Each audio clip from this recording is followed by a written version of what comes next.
Good morning, everyone, and welcome to this webinar on increasing your win rate through your program management office. My name is Matt McKelvey, and we're going to get started here in just a moment. First, I'd like to point out that as a webinar, sometimes there are technical difficulties. If you have any problems with audio or video, please just use the chat functionality in webinar, and one of our team will get back to you as quickly as they can.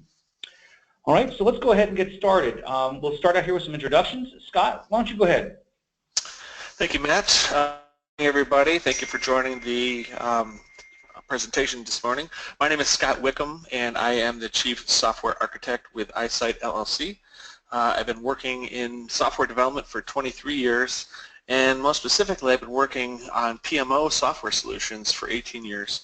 I have experience in phase-in and performance on multiple contracts with contractors ranging from the very small to the very large, and contracts ranging in value from $5 million to $2 billion. Thank you, Scott. And I'm Matt McKelvey. I am the president of iSight and the McKelvey Group. I have more than 25 years of experience with the federal government in all areas of pricing, operations, and executive management. I have personally been involved in more than 1,000 contract and task order proposals during my career, supporting hundreds of different contractors to work with all government agencies. Between Scott and myself, we should bring enough information to the table here to give you an idea of what's being talked about out there with program management offices and what might help you differentiate yours to increase your win rate. We are looking forward to speaking to you today. We are also looking forward to receiving questions from the attendees. Please feel free to submit questions at any time during the webinar via the question platform over to your right on your on the screen. And we'll take as many questions as we can answer during the end of this webinar. If you have any problems with the submission via the webinar tool, you can also submit them via webinars at isightllc.com. And whatever questions we do not get to today during this 1-hour session, we will send out to all attendees in writing by tomorrow close of business. Just as a quick setup, we're probably going to speak here today for about 40 to 45 minutes on the subject matter and reserve 15 minutes to answer those questions for you. With that, we'll go ahead and get started. All right, thank you, Matt. Let's go ahead and start out with a lighthearted graphic here. What we're depicting here is how a project can be defined and understood, or more importantly, misunderstood across various departments or organizations within a PMO structure. What we're really showing you here is requirements are laid out at the beginning, but various stakeholders within the process understand those requirements differently based on how they communicate, or therefore a lack of effective communication. So a lack of effective communication can certainly result in unintended results at the end of the project. A couple of quick facts that I wanted to point out to you along the left-hand side there. 52% of government initiatives today don't meet their original goals as outlined in their initial RFPs. It's kind of interesting to see, but there's reasons why that happens that we'll discuss a little bit. Only a third of government agencies today fully understand the value of a well-run and efficient and organized PMO. And 56% of unsuccessful projects fail to meet their goals due to lack of communication or ineffective communication. Most of the time that we spend in a PMO really does revolve around communicating. Not only meetings, but collaborating by email, collaborating via workspaces online and whatnot. So ensuring that communication is effective and useful is an important part of the PMO process. In my experience, two reasons why projects fail is lack of stakeholder engagement and lack of accountability amongst our stakeholders, and we're going to talk about those things going forward. Matt is going to go ahead and talk to you about traditional PMO strategies. Thank you, Scott, and I apologize. One side note before I get started, I should have said at the beginning of the call, we are recording this call just to make sure we have this in, for history. All right, but thank you, Scott. Let me talk about the traditional program management office. And what I mean by this is in response to proposals, most companies, and I would say the vast majority of companies, do two things. One, they develop the structure of their PMO very similar to other companies, and number two, they write about them very similarly to other companies. So let me talk about on the left-hand side what is the basis for this development of a proposed PMO. Usually it's based upon the incumbent PMO staffing. In other words, what did the incumbent have as a PMO? Let's take that and start there. Then number two, let's go ahead and change the staffing a bit, maybe reduce one or two positions or a half position just to reduce cost and show that we can do it more efficiently cost-wise than the incumbent. Depending on the size of the proposal, subs might get positions, but generally they don't. Generally the PMO is structured by the prime, and then all communication and management is done in a supervisory capacity. Tools and processes are oftentimes listed, but that's it. They're listed. They're not really described. The focus tends to be on the cost of the PMO as a percentage of labor and or of dollars and hours.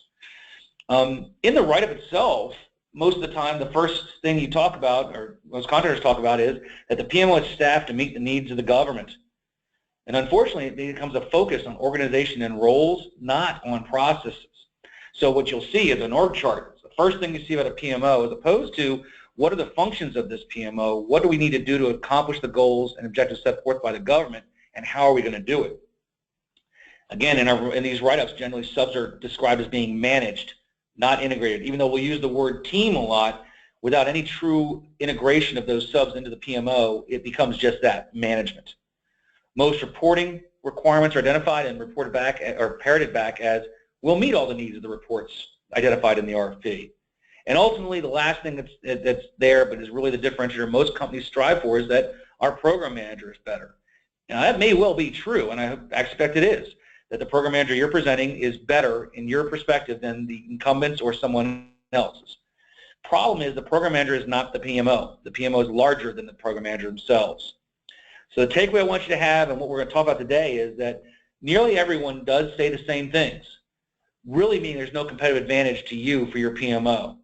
We believe strongly that's a wasted opportunity, not just in our minds, but in our experience of contractors that we've supported over the years. Scott, why don't you take it from here?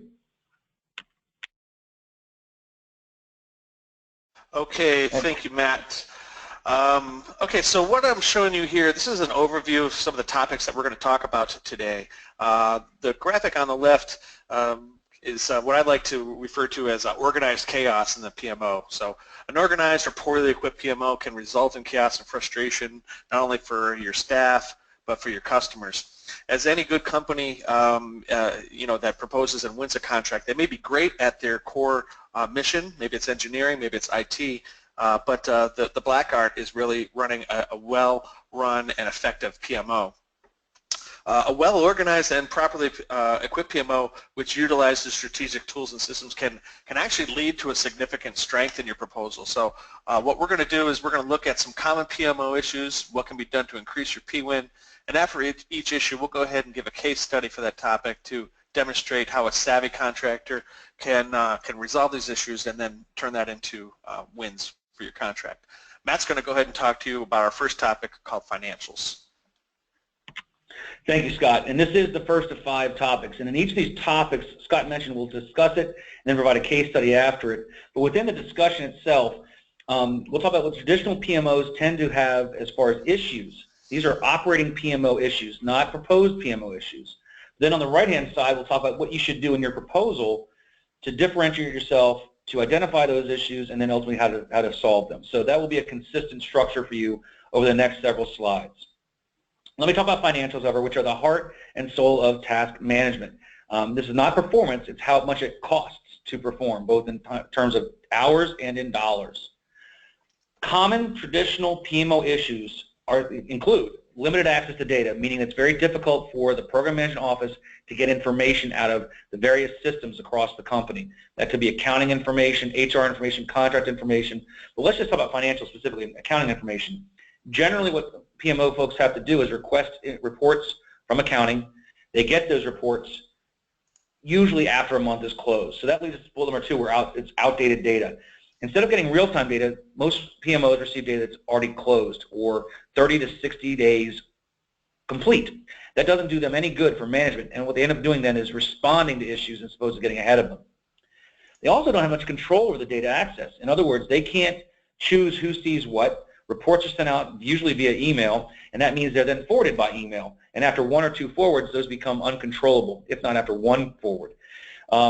Next thing is it's the limited ability for new reports. Most accounting system reports are system generated, and they're not unique to various contracts. And as we all know, all contracts have unique requirements. This means a lot of time is spent in program management offices taking information out of reports provided by accounting, converting them, entering them, and then providing them back to the customer or to the PMO themselves. And the bottom line of this is that a lot of traditional PMOs have issues from the government's perspective about delayed reporting, constant changes or significant recurring changes, and resubmissions. And ultimately, at the end of the day, the program manager's office or the government has a reduced level of confidence and frustration with the PMO. Within a proposal, the best thing you can do to address this is, number one, acknowledge the issues with the traditional approach. That will be consistent across all of our slides. First thing you do is you tell the government who's reviewing your proposal, here's what we know are issues, and then you tell how you solve them. This is proposal 101, and I don't mean to sound that basic, but this gets missed very often in the program management write-up. What we highly recommend and have seen successes on with client after client of ours is if you provide tools or processes to mitigate the risk, you actually can improve your scoring from the government. So related to financials, real-time access to accounting data, not just closed but interim data. If the PMO gets interim data, they can act on it. They can respond to it, and they can drive results as opposed to respond to issues. They should have contract-specific reporting templates, which means that when they get information, there's not time spent reorganizing and resubmitting the data. It comes out the way you need it. And ultimately, role-based access allows one set of people to see various reports. So not everyone can see everything related to the accounting system, and not everyone sees everything on the contract. It depends on what their purpose of the report is and their roles as far as the organization goes. And the bottom line is that if you can demonstrate that in your proposal the PMO has real-time access, you're talking about getting ahead of the concerns, not falling behind them. I think Scott here will talk about a bit of one of our case studies related to this. Please, Scott, go ahead. Okay, thank you, Matt. Let's discuss a case study here revolving around financials. So we have a mid-size 8A government contractor that couldn't provide increased visibility into the financial health of their task order-based contract. Their customer was really only receiving financial information at the end of the financial month as part of their contractually obligated deliverables. And task managers actually could only get access to this kind of data by requesting reports from an admin. They were always looking behind them to try to gain insight. Essentially, they were managing from behind. So your takeaway on this here is by implementing a web-based data warehouse, you can put tools into the hands of your task managers and your customers that will give them more insight into the financial health of their tasks. So you're empowering them with data that's relevant and transparent. So you're providing that value, and it also can prove to be a strength in your proposal by giving access to this data that they wouldn't normally have normally. I'm going to go ahead and talk a little bit about task planning, which is our next topic. Task planning is one of the most important functions for a PMO. Obviously, for your task planning, we're talking about the financial aspect, so our time-based baseline plans, our go-forward budgets or forecasts. Obviously, it's important that you're accurate, but you'd be surprised how an ineffective process or tool can cause problems with accuracy.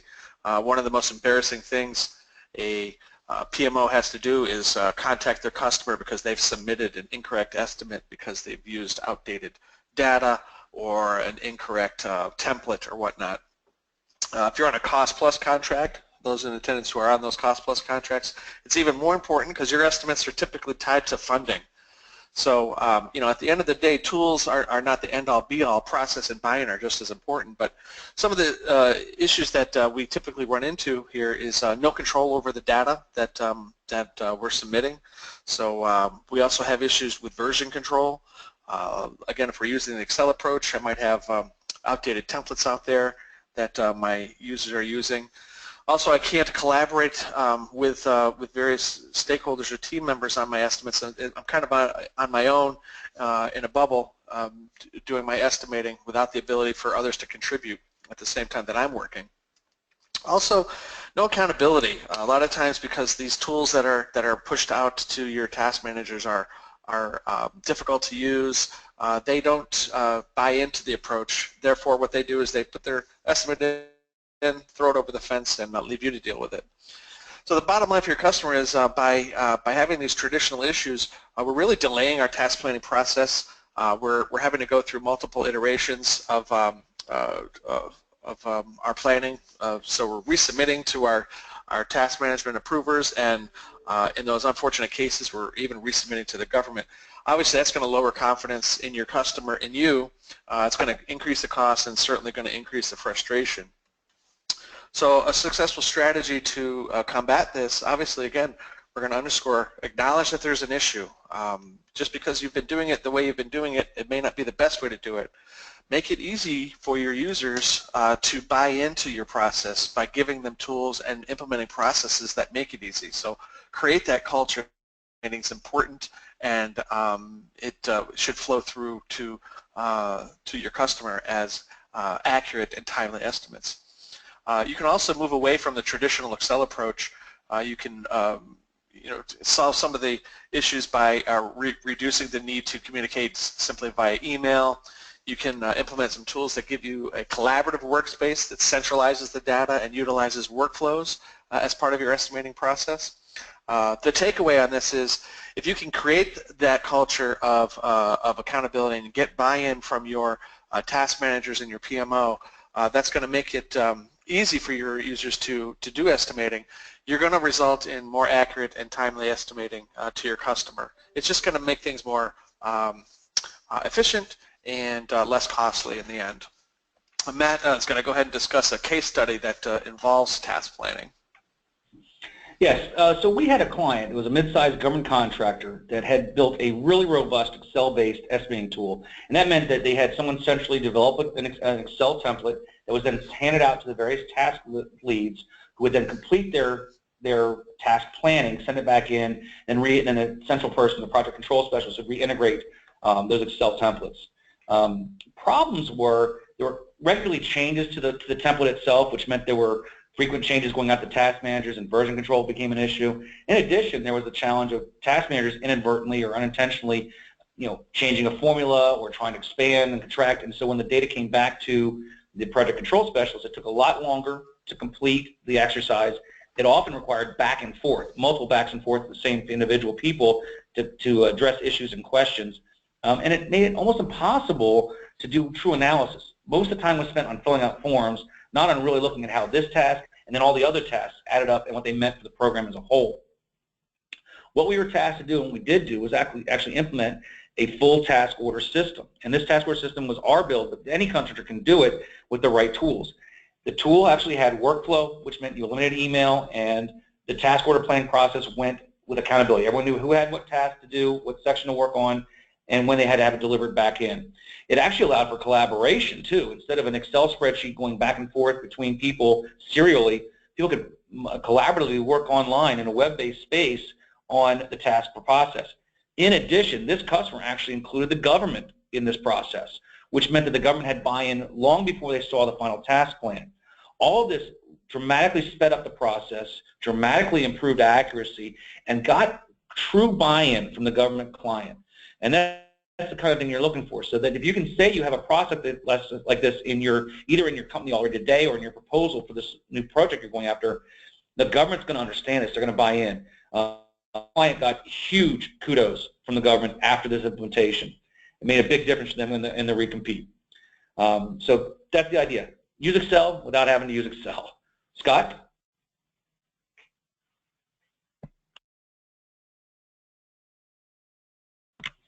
Scott, you may be on mute. Yep, sorry about that. Actually, I thought you were going to take this slide. I can go ahead and take it if you wish. Oh, no, I apologize. Yeah, I'll go ahead and go for it. That sounds good. Document management. When we talk about document management, a traditional PMO tends to have a problem keeping track of not only what documents they have, but where they are. Okay, so what you'll often find is that there is no central repository. Documents are spread everywhere on people's laptops, on some SharePoint sites. The government has some documents, the subs have some documents. They're just not in one single place.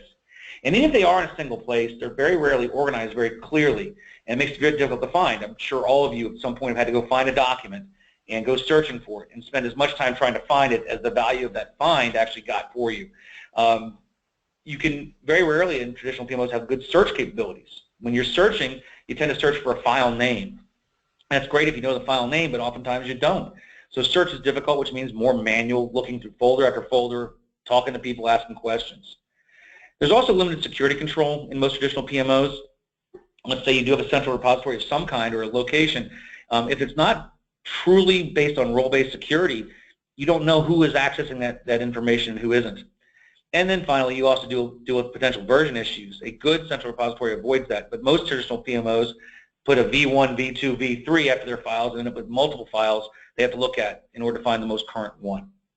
And again, let's go back to the bottom line for the customer. Most government clients recognize that PMOs that don't have this type of central repository have delayed access to key documents. There's tons of time wasted requesting documentation, and especially if someone's out, someone's on leave. And then ultimately, it's lower confidence. The government says, what kind of organization do you have? How do you keep yourself organized? For us, any disorganization on your side obviously affects us in performance and cost. In your proposal, what I recommend that you do, and we recommend, excuse me, is that you do talk about these issues that government's oftentimes seen. Present to them your proposal for a centralized document library, a web-based centralized document library. The idea is that when you talk about the benefits to the government, it eliminates the need for email communication, which is huge.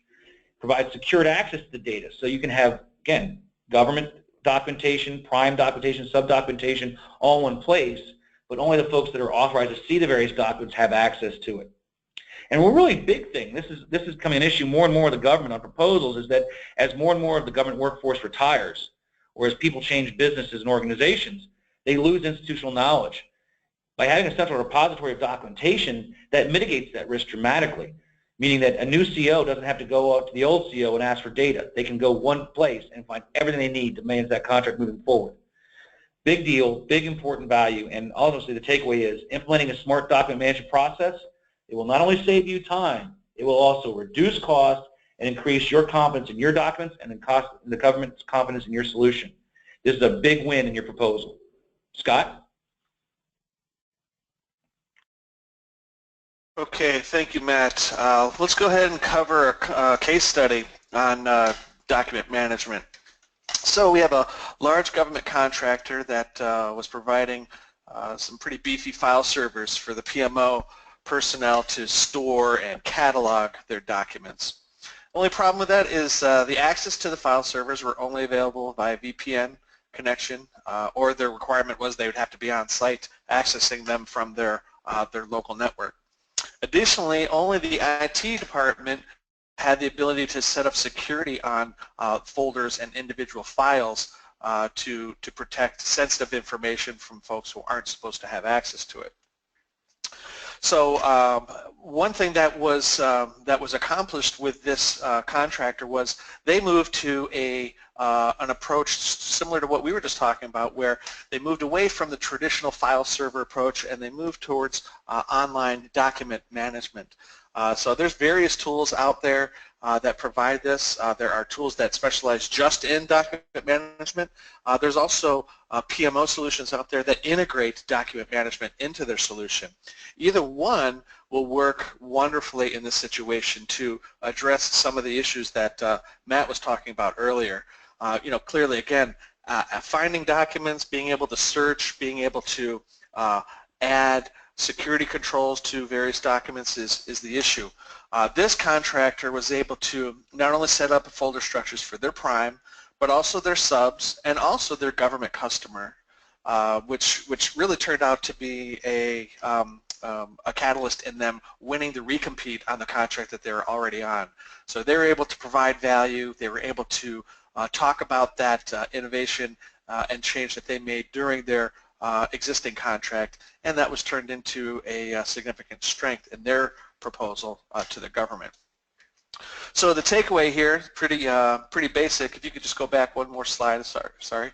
The takeaway here is just by setting up that document repository, users at any location were able to access those important files, even those folks that are mobile, on a phone and whatnot. And they also were able to now delegate control over the security of those folders and files to not only just the IT department, but to power users and whatnot. And most importantly, I think I forgot to mention is a lot of these document storage tools today have version tracking, like Matt was talking about. They were also able to turn that on as well, which again reduced the number of files, and added more functionality than they had before. So let's go ahead and move on. We're going to talk about another PMO strategy called timekeeping for subcontractors. So timekeeping for subcontractors, obviously if you're a prime with multiple subs, you may have run into this scenario before. Typically, some traditional issues that arise when we're dealing with subcontractor labor has to do with a confusion that that is permeating throughout the prime and the subs because there's multiple systems that are involved. What does that mean? Typically, a prime will say, hey, we have a system for you to go ahead and enter your time into. We're going to do all of our invoicing off that system. Subs, please put your time in here, and that's the end of it. Well, what has to happen is those subs also need to enter their time into their own home office systems as well. So what that means is that really presents a lot of issues with duplicate entry and human error revolving around duplicate entry. So I might be entering hours into one job in system A. I might have transposed numbers into system B.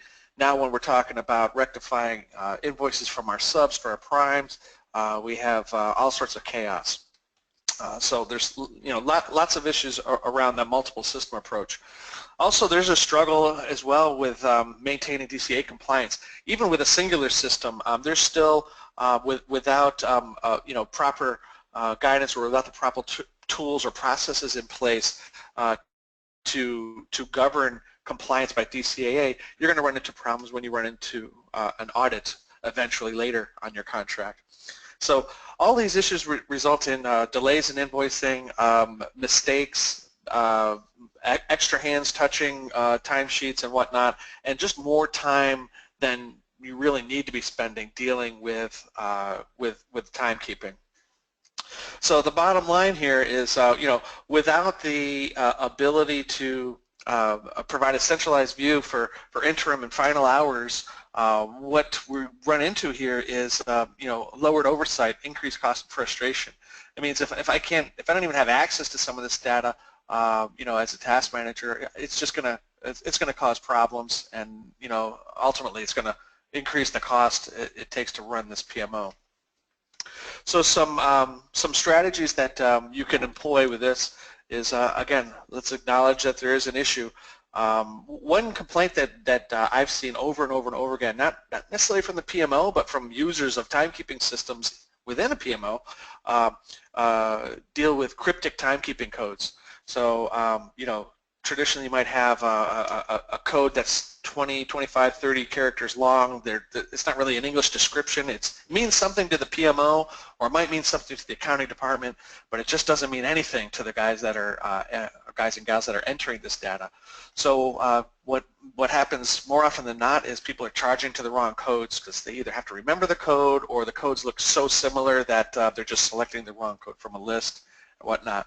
This all really revolves around effective management of those codes, not only providing codes that make sense to somebody who's charging time to them, but also making sure that you have processes in place that automatically remove those codes from the timesheet as soon as that job is no longer allowed to be charged to, or more importantly, those charge codes appear on the timesheet as soon as time is allowed to be charged. I've seen many times where people couldn't charge time because the timesheet wasn't ready for it yet. So again, effective management of those charge codes can really help you in your strategies within your PMO. Also, you can look at providing a single unified timekeeping system. Some contractors are almost there. They provide a system for people to enter time into, but then that's the end. They don't send that data back to their subcontractors, so they don't have to log in those hours into their own system. By providing integration with existing systems, you can eliminate that duplicate entry, and you can empower your subcontractors to embrace this process that you want to put forward as far as that single unified timekeeping system. And that data can go not only to your subs, but it can also go to your payroll providers as well. So there's a lot of things that you can take away from this process by making the process of time collection easier, more efficient, and less costly, but by just addressing some of these issues that we talked about here.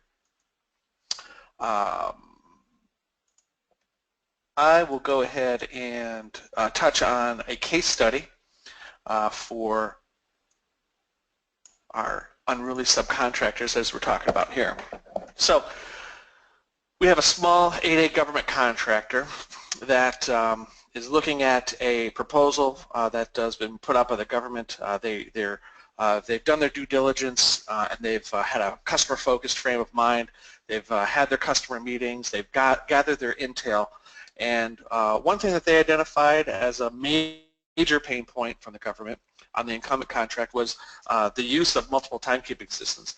And not necessarily the use of those systems, but what results in the use of those timekeeping systems. Because the prime and subs use different systems, they frequently ran into invoicing delays and errors. Clearly, again, during their information gathering, this was identified multiple times by the government as something that could definitely be improved upon and a major pain point. What this contractor did was they proposed that process that we were just talking about on the last slide, a singular unified timekeeping approach, meaning this is one system that all of our, the prime and all of our subs will use as our single timekeeping system. And what they did as well, they took advantage of that integration piece and they were able to send data over to their subs so that they wouldn't re-enter information into their own home office systems. The nice thing about that is that resulted in them being able to not have those issues at the end of the month rectifying vendor invoices or sub-invoices to what was entered into the timekeeping system. Only one point of entry just eliminated all that stuff.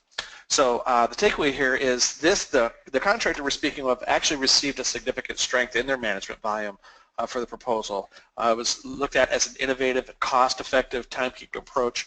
They were ultimately awarded the contract. So they did their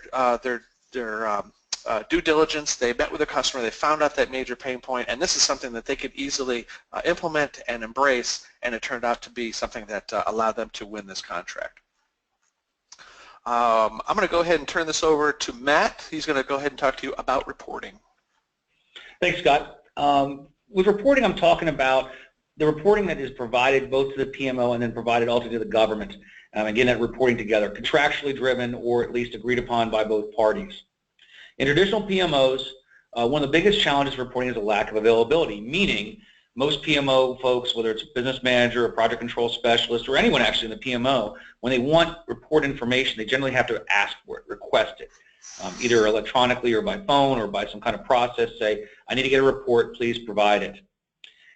When they do actually have access to a system, like a Cognos or to an accounting system, that's great. However, it usually drives a pretty high costly per user license. That's how these systems are set up. They're not really meant to be collaborative across large groups of people, but rather over smaller groups of specialists.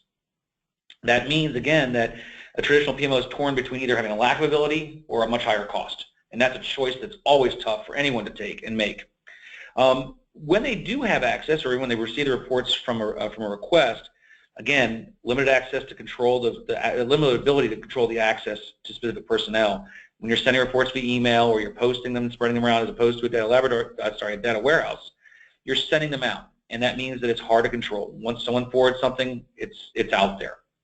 The process itself is very time-consuming. Oftentimes, the reports that you receive are not in the format you need to present them back to your clients. That means receiving reports, someone then has to take the data out of that report, put into new templates, usually Excel or Word templates, oftentimes from multiple reports being consolidated into a single report.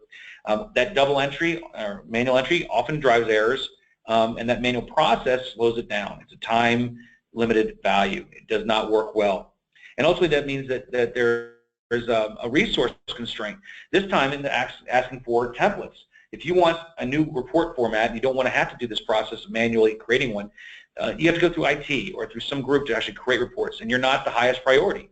They don't do this full time in support of your contract. That means you have to wait, and the waiting can be very, very devastating to your relationship with your government client, who views it as you should be able to get the information quickly. There should be no reason it takes you time to get us this information in the way we want it.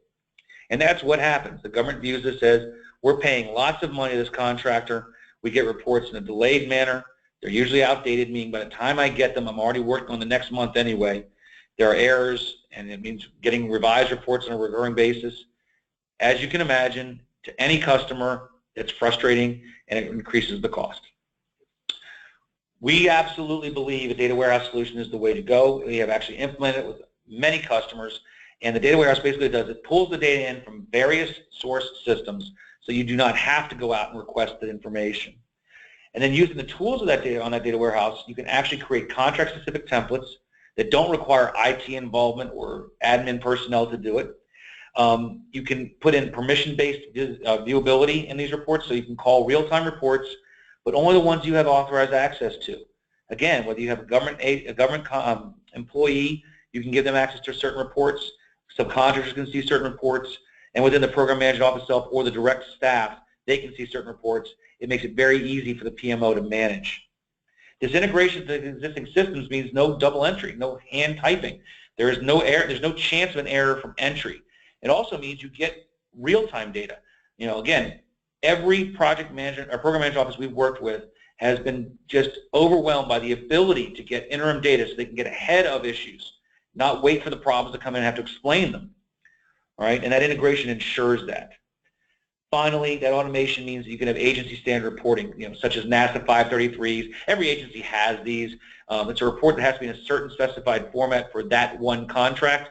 So instead of trying to make every report meet all needs, you can have contract reporting specific for that one contract and that one agency. The government loves this. Every proposal that's written talking about the ability to have contract-specific reporting that's automated gets a confidence boost, if not a strength, awarded to it. Bottom line, when your users are empowered, they're able to produce reports, they get more focused on analysis and management, they don't struggle on that, and they actually can be more accountable. There's no claim that we couldn't have addressed that situation we didn't know. Okay? Next slide, please. I'm going to tackle one of the case studies here, and this is actually our last case study for the day. And this was a client of ours that was a small government contractor, and they were getting really frustrated. It was their task management team and the program management team because they had to wait for information. The client was begging them to get things done. They had to sit and wait. And it wasn't because the small contractor didn't want to perform. It's just there were no personnel available. Everyone in the small contractor knows they're running 100 miles an hour all day, every day. Okay, so they had to route reporting requests. The backlog meant multiple contracts meant who prioritized. It made it very difficult to deliver the reports. All right. Once the data warehouse was implemented and all the various contracts could receive their data, and these contractors did this on a daily basis, or this contractor did it on a daily basis, excuse me, it meant they had interim data daily to actually manage their programs. The task managers got interim data on their individual tasks, and only their individual tasks, daily, information out. It meant they actually changed their roles from being reporters and being explainers to being managers and doing analysis. The government was overwhelmed by this. They loved it. It was a fantastic result. And ultimately, the takeaway was, in their proposal, which they pitched it, and then in actual performance after the fact, they actually had a solution that provided access and flexibility. Bottom line, didn't cost too much, didn't cost prohibitively. The benefits much outweighed the costs that would have been there from a traditional approach. That's it for the slide. Thank you. So we've kind of gone through 5 of the main areas that we see as valuable in a PMO. One thing I want to make sure you understand is we're not saying that any of these tools overwrite or overrule staffing. Your permanent staff is utterly critical to actually being able to perform. What the tools do is, as I mentioned in the last slide, they convert that staff from being an administrative staff to being a management staff, what the title is supposed to be. Now, how do you do that? Again, in your proposal, you can present one of 3 or a combination of 3 options. All right, the first is you talk about process improvement. And process improvement means you measure, document, and then improve a process. Generally requires, manual intervention still, but it's low cost. It doesn't really cost a lot. You're not investing in a system. You can usually implement it pretty quickly. Once the decision is made on a new process, you roll it out. And there is moderate scalability, meaning that as things change, you can adjust the process. You won't do it too frequently because it does take time and it can affect things downstream you're not prepared for, but ultimately it can be moderately scalable. The downside is it still does rely on individuals. Individuals not only have to create the process, they have to follow it. With an automated tool, that's not the case. But with just a simple process improvement, it is.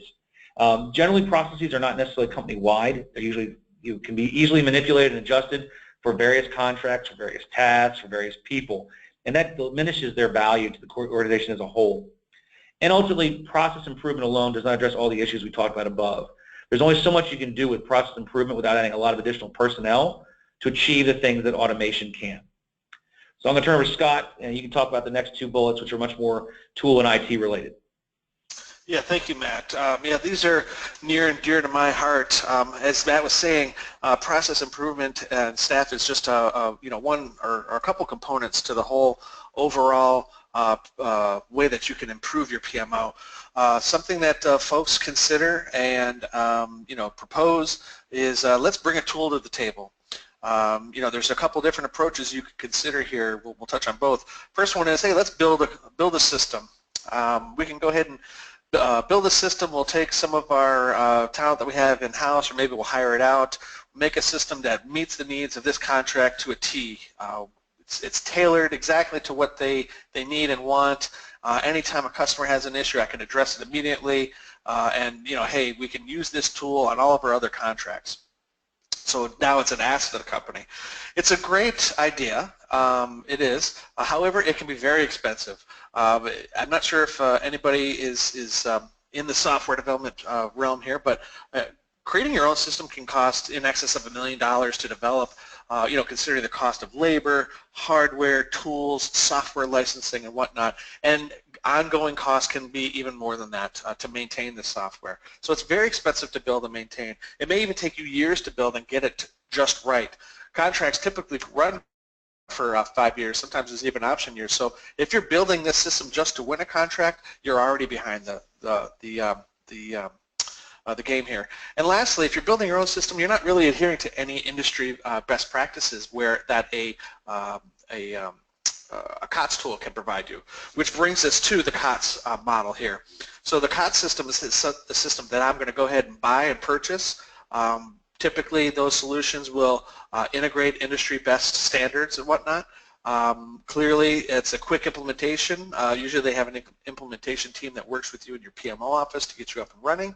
It's proven, and most importantly, you can reference that tool as a success on other contracts, maybe contracts you've used or contracts that it has been used on elsewhere.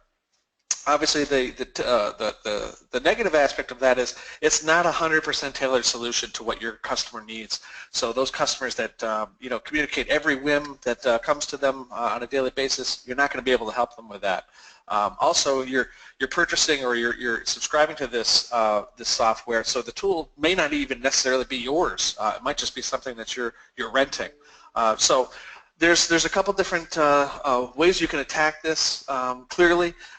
It really makes sense on what makes sense to you and what your goal is, not only for this contract but for your other contracts across your enterprise. I'm going to go ahead and we're going to move to the next slide, and we're going to talk about some questions that may have been submitted here online. All right, thank you, Scott.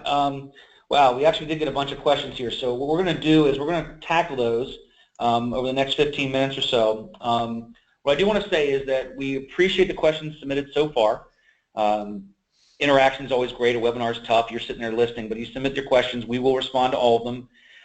If you have any problems, again, you can definitely submit the questions to the email address on the screen, which is webinars@eyesightllc.com.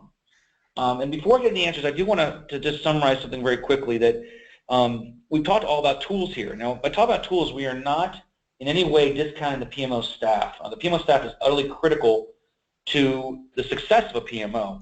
What we're talking about is utilizing tools and processes to help augment that staff and convert that staff, no longer being data entry and supervisory and being managerial and performing analysis for the government.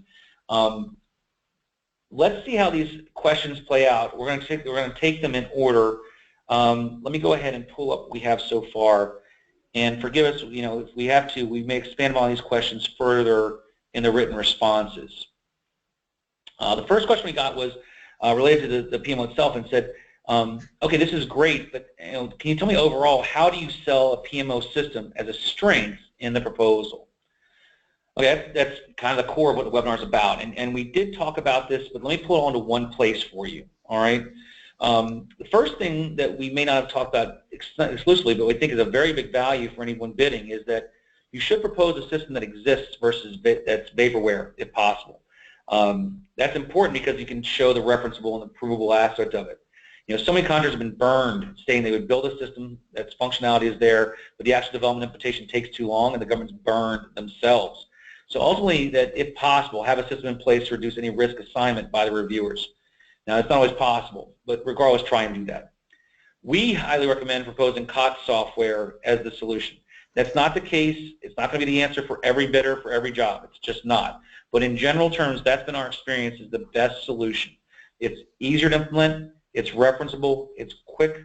And oftentimes the government may have seen that solution or be at least able to talk to another government agency that has used it and get the value of it. Those references are critical to your proposal. It adds credibility to your response. What we really think we recommend to our clients they should do is that use your PMO writing space to focus on what you're doing, just not who's doing it. What is great. Outside your program manager, the government doesn't care about that as much. They want to know what you're going to do. Okay? So getting competitive intelligence ahead of time on what the incumbent contract is doing and what's not working. Highlight that and highlight your solution to those problems. And if things that are working, show them how you're going to continue that moving forward. Highly recommend you use summary callouts and charts to show features and functionality, not just an org chart. And what you're really selling at the end of the day is integration, transparency, and value. You're not just selling and parroting back what the RFP says you want a PMO. You're selling those three things: integration, transparency, and value. And then finally, what you have to make sure is the core of your PMO response is highlight how the PMO tools and personnel solve the government issues and how they involve the government in the PMO process. Don't just say you're going to coordinate with the government. Show them how you're going to be integrated with the government. Scott, do you want to take the second question? Yes. Okay. So question is, how would data from a corporate accounting system be made available in a reporting tool? Now, I'm assuming you were referencing the portion when we were talking about providing data in a data warehouse. So I'm gonna take that as the assumption here. So if we're talking about getting our data from our corporate accounting system to a point where just regular users can access it and whatnot, and I don't have to give them access to our system, what we're really talking about here obviously is implementing a data warehouse for your financial data. Now, the question really revolved around, well, how do I get the data into that tool? What we've done in the past for contractors who have implemented a data warehouse for their reporting data, and it could be financial data, it could be other things as well, just to underscore that, is really what they would do is set up an automated process that pushes data into the data warehouse for reporting purposes. I'm not really a fan of tools that put their hands into your system and grabs data. I like proposing tools that put you in control, which means you or your staff controls what data gets into the data warehouse, how often it gets there, and then who has access to it. The best approach for this is the frequency of your data push. So again, we're going to push the data automatically, and the more aggressive the schedule for your data pushes, the more timely the data will be for your consumers, essentially. It doesn't make any sense to just push data once a month. Again, we talked about that earlier in the slides. Making sure that data is timely is paramount to proper and effective management.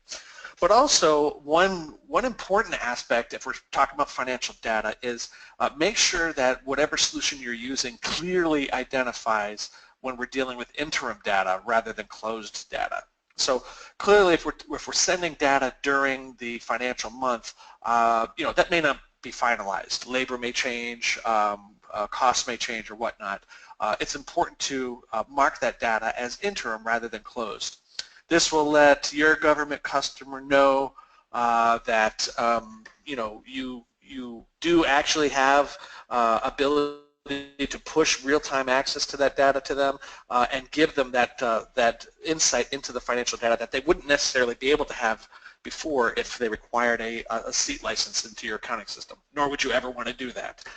So I think that's the best way to handle that. If you're moving data from your corporate accounting system, do it in an automated tool, push the data into the data warehouse, and do it on an aggressive schedule. Matt, you want to All take right, the thanks, next Scott. question? Yeah, I will. Thanks, Scott. Thanks. Okay, this is a good question. I've come across this in almost every proposal I've worked on. Question is, one of our biggest challenges is subcontractor time. Typically our subs have to enter time in our system as well as their own. We run into issues of where the data doesn't match. How can timekeeping tools solve that? So this is the deal, and it's not just a timekeeping. Anywhere you have to enter something in twice, you dramatically increase the potential for an error, right? Humans and we have potential for it. So if we enter something in once, the probability of an error is reduced dramatically. Once we go into 2 or 3 or 4 entries, it becomes dramatically more likely to have an error occur. And really, the way you can do this is 2 steps. One is having one timesheet system as your primary source. So you could have a source timesheet system for the contracts. That might be the prime's timesheet system, right? And then at least any errors or issues are between the prime and the sub. Okay, now that still could be an issue, but ultimately, if the prime's timesheet system is the timesheet system record for the contract, and then the sub's individual employees enter something in the prime contract system and their own, they're different, well, the prime contracting time system should rule. All right, it doesn't help the government if there's times are not right in the prime, but at least it minimizes the exposure to the government. But the best case solution, the best solution is where you don't enter time in twice. The prime system or the contract system, which we actually recommend a contract system because then it could be tailored to every different contract. Well, what happens is people enter time into that contract system, and then it is automatically pushed to the various systems. So for a prime employee entering time into the system, it can be pushed out to their time system back and forth, and for the subs, it's the same thing. Again, the idea is minimize the number of manual entries, and you minimize the chance of error.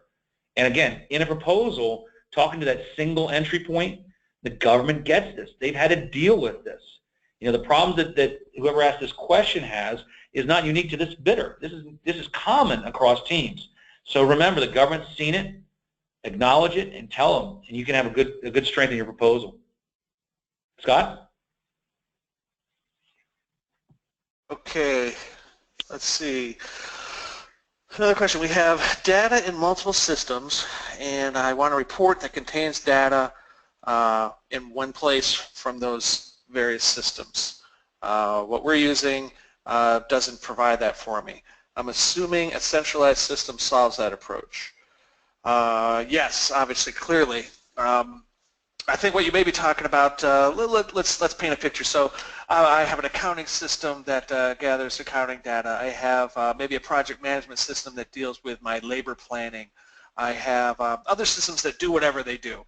Now, if I want to integrate that data into one report, I'm out of luck unless I have what this guy referred to as a centralized system, what we refer to as a data warehouse or a central repository.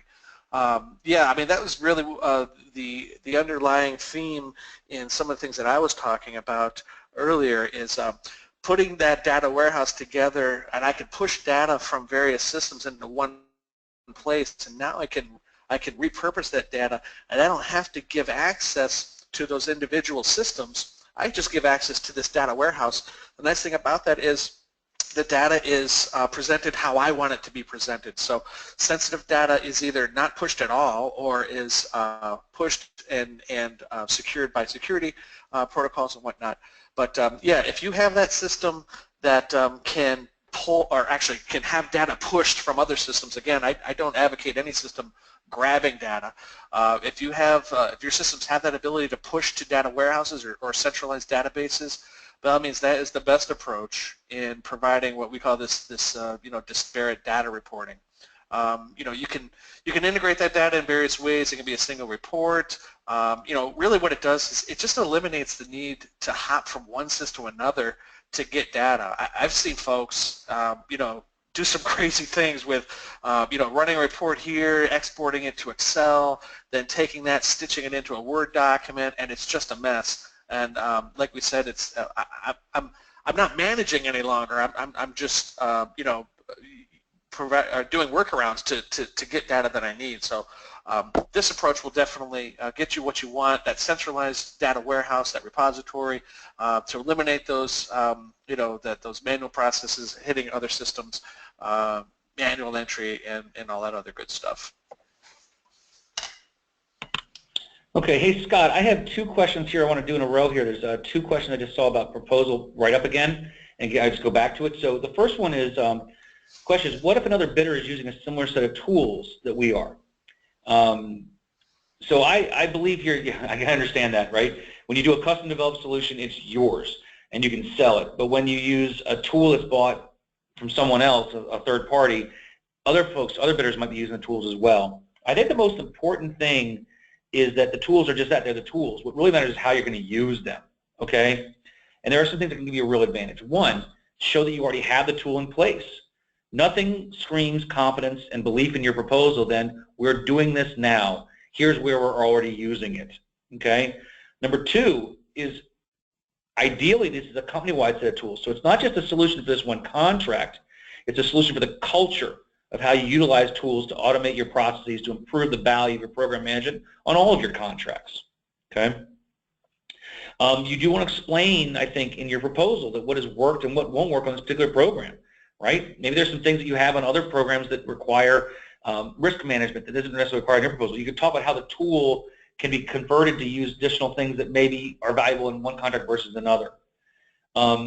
Ideally, you find out if there are any statuses or certifications you can have for having used the tool, right? And then I think the biggest thing is if you can get references from happy clients, especially the government side, that says, hey, this really improved it or this created a very strong value for us in the contract.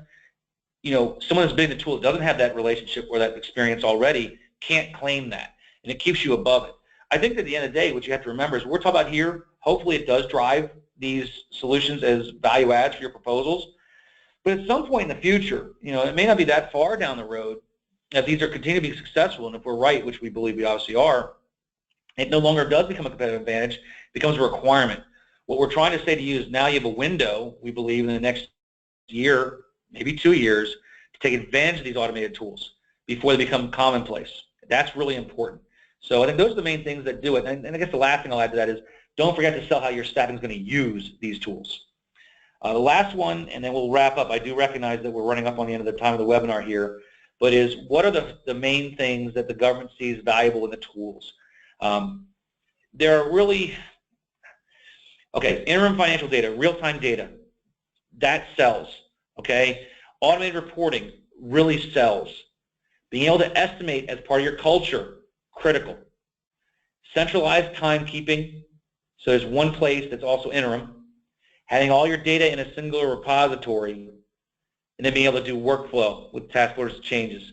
Those are all critical things that we've seen, and I'm sure then there are others, but those are the primary ones we talk to clients about utilizing. I'm not trying to rush, but we are down to the last 3 minutes, so I want to wrap this up.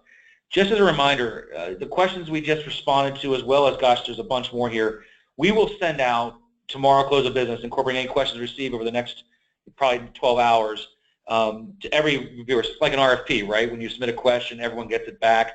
That will help. So hopefully you haven't been trying to write too much and cramping your wrist up. You'll also get a copy of the presentation as well, so you can refer back to it in the future. We want to thank you for joining this webinar. We appreciate you taking the time out today.